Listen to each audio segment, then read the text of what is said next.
এই মুহূর্তে বাজার খুবই ভোলাটাইল। এই রকম বাজারে স্টক সিলেকশন করা, সিলেকশনের পর ইনভেস্ট করা এবং ইনভেস্ট করার পর সেটি থেকে লাভের অঙ্ক ঘরে তোলা বেশ কঠিন ব্যাপার। এই পরিস্থিতিতে এমন একটি স্টক নিয়ে আজ আলোচনা করব যেটি 2022 সালে 169 টাকায় ট্রেড করত, কিন্তু তারপর স্টকটিতে ডাউন ট্রেন্ড শুরু হয়। স্টকটির দাম পড়তে পড়তে 61 টাকায় এসে ঠেকে, কিন্তু এই 61 টাকার লো বানানোর পর একটি দারুণ রিকভারি দেখা যাচ্ছে।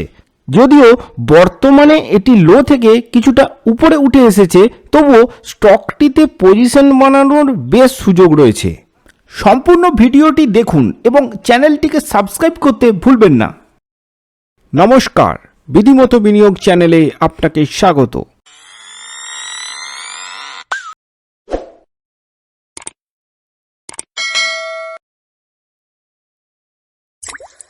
আমরা যখন অটোমোবাইল সেক্টরে ইনভেস্টমেন্টের কথা ভাবি, তখন বেশিরভাগ ক্ষেত্রেই দেখা যায় আমরা সাধারণত সেই সব কোম্পানিগুলিকেই আগে বেছে নিই যেগুলির নাম আমরা বেশি শুনে থাকি বা যেগুলির সাথে আমরা বেশি রিলেট করতে পারি, যেমন বাজাজ, মারুতি, হিরো মোটরকর্প, অশোক লেল্যান্ড ইত্যাদি। কিন্তু এগুলি ছাড়াও অটো সেক্টরে এমন কিছু কোম্পানি রয়েছে যেগুলি B2B সেগমেন্টে কাজ করে।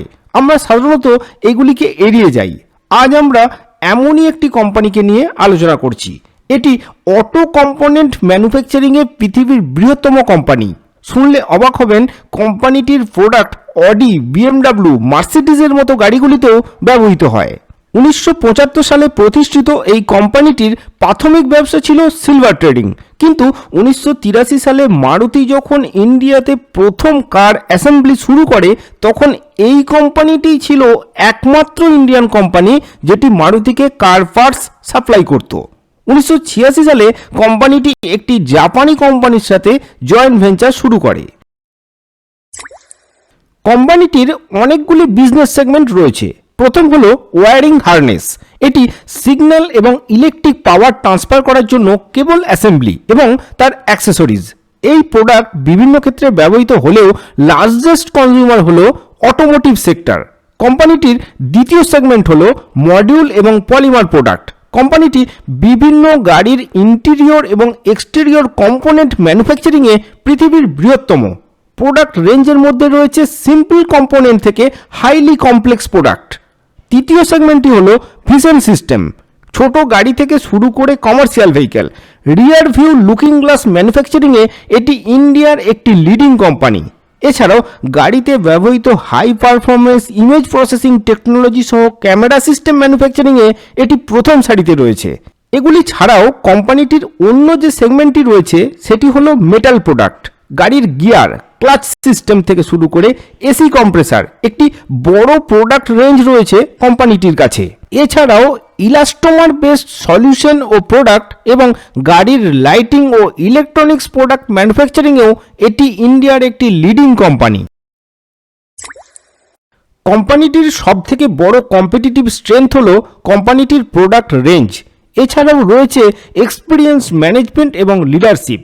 মিস্টার বিবেক সিঙ্গাল 1983 সালে প্রতিষ্ঠার পর থেকে কোম্পানির সাথে রয়েছেন এবং তিনিই কোম্পানির চেয়ারম্যান ও সিইও। কোম্পানিটির সবথেকে পজিটিভ দিক হলো strong research and development team, যারা প্রতিনিয়ত এক্সপেরিমেন্ট করছে নতুন ইনোভেটিভ এবং কস্ট এফিসিয়েন্ট প্রোডাক্ট বাজারে আনার জন্য। অন্যদিকে এই কোম্পানিটি পিয়ার্স কোম্পানিগুলির থেকে এগিয়ে থাকার আরেকটি কারণ হলো diverse business segment. Wiring system product থেকে কোম্পানিটির বিজনেস শুরু করলেও আজ কোম্পানিটিতে অনেকগুলি ক্রিটিক্যাল প্রোডাক্ট ম্যানুফ্যাকচারিং সেগমেন্ট রয়েছে।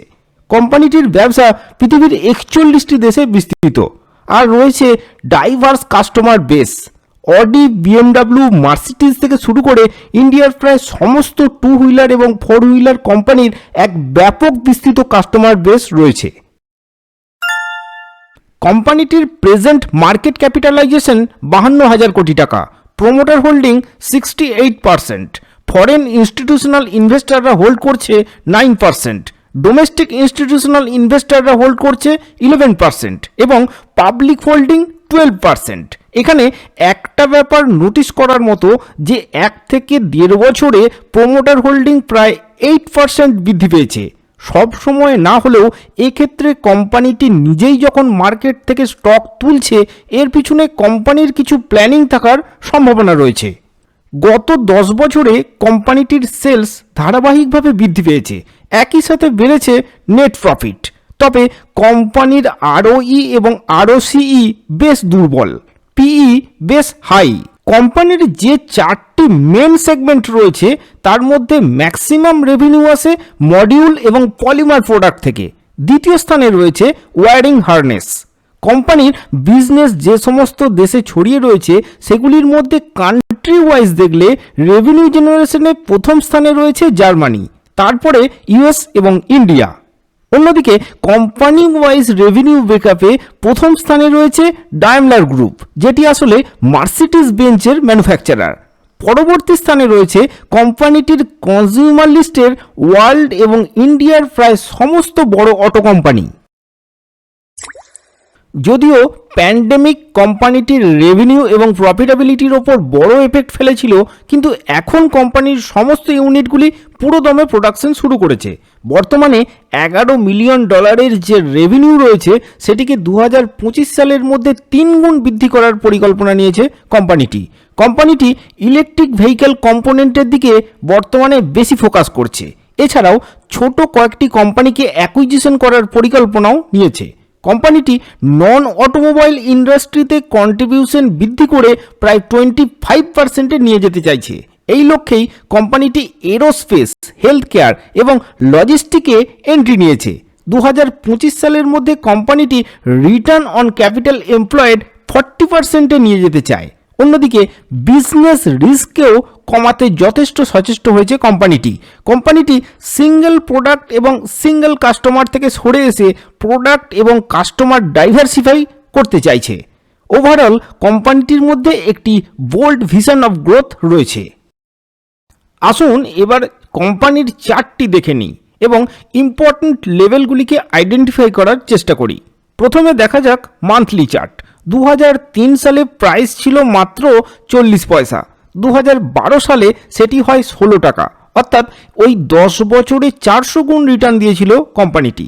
প্যান্ডেমিকের প্রথম ধাক্কায় স্টক প্রাইস 32-এ নেমে এলেও 2021 সালে 182 টাকার হাই টাচ করে। 2021 সালের শেষ থেকে ধীরে ধীরে স্টকটিতে ডাউন ট্রেন্ড শুরু হয়। গোটা 2022-এ এই ডাউন ট্রেন্ড চলতে থাকে। 2022 সালের 25শে অক্টোবর স্টকটি 61 টাকা 85 পয়সার লো বানিয়েছিল। স্টক প্রাইসে পতনের একটি প্রধান কারণ ছিল প্রফিটেবিলিটি কমে যাওয়া, আর এই প্রফিটেবিলিটি কমে যাওয়ার কারণ হলো 2021 সালে অটো ইন্ডাস্ট্রির স্লোডাউন কন্ডিশন। মান্থলি চার্ট থেকে এটা অনুমান করা যাচ্ছে যে স্টকটির কারেকশন ফেজ শেষ হওয়ার মুখে। ডিসেম্বরের ক্যান্ডেলটি ব্যাপারটিকে আরও কনফার্ম করেছে। উইকলি চার্টেও দেখা যাচ্ছে স্টকটি লো থেকে ধীরে ধীরে রিকভার করছে। 62 থেকে 78 এই প্রাইস রেঞ্জটি বেশ ভাইটাল। এই রেঞ্জে কিছুদিন ট্রেড করতে থাকবে স্টকটি। 82 বা 83 এই প্রাইস লেভেল সাপ্লাই জোন হিসেবে কাজ করতে পারে। ডেইলি চার্ট দেখলে ব্যাপারটা আরও পরিষ্কার হবে। স্টকটি বাই করার বেস্ট রেঞ্জ ছিল 71 থেকে 75। যত উপরের দিকে উঠবে প্রাইস তত লেস অ্যাট্রাকটিভ হতে থাকবে। রিস্ক রিওয়ার্ড রেশিও চেঞ্জ হতে থাকবে। তবে চিন্তার কিছু নেই, ওই প্রাইস রেঞ্জে স্টকটিকে তোলার হঠাৎ সুযোগ পাওয়া যেতে পারে। তবে কারেন্ট মার্কেট প্রাইসের উপরেও পজিশন বানানোর সুযোগ রয়েছে। যারা আগে থেকেই স্টকটিতে ফেঁসে রয়েছেন তারা হোল্ড করুন। অপারেটররা চাইছে আপনাদের এক্সিট করিয়ে দিতে, সেটি হতে দেবেন না। কিছুদিন পর যদি দেখেন আপনি যে প্রাইসে স্টকটি তুলেছেন তার কাছে ট্রেড করছে, তবুও স্টকটি থেকে বেরোবেন না। ফ্রেশ পজিশনের জন্য buy on every dip system নেওয়া যেতে পারে। তবে মিনিমাম 3 বছরের ফিউচারিস্টিক ভিউ নিয়ে এগোতে চাইলে এটি স্টকটিকে তোলার আদর্শ সময়। ফার্স্ট টার্গেট 89 এবং নেক্সট টার্গেট 97, যেগুলি কয়েক মাসেই অ্যাচিভ করতে পারে। তবে কয়েক বছরে স্টক প্রাইস কয়েক গুণ বেড়ে গেলেও অবাক হবেন না। এতক্ষণ আমরা যে কোম্পানিটিকে নিয়ে আলোচনা করলাম সেই স্টকটির নাম হলো সম্বর্ধনা মাদারসন ইন্টারন্যাশনাল লিমিটেড, যারা শেয়ার বাজারে অটো সেক্টরের সামান্যতম খোঁজখবর রাখেন তারাও এই কোম্পানিটিকে খুব ভালো করেই চেনেন। ইন্ডিয়াতে অটো সেক্টর, বিশেষ করে অটো কম্পোনেন্ট ম্যানুফ্যাকচারিং কোম্পানিগুলির মধ্যে এটি অন্যতম। Strong management, product base, global presence এবং ফিনান্সিয়াল কন্ডিশন, এই সব কিছুর উপর নির্ভর করে এটা বলাই যায় যে কোম্পানিটি ফান্ডামেন্টালি একটি সুপার স্ট্রং কোম্পানি এবং এটির ফিউচার খুবই ব্রাইট। জানুন, শিখুন এবং বিনিয়োগ করে নিজের ও পরিবারের ভবিষ্যৎকে সুরক্ষিত করুন।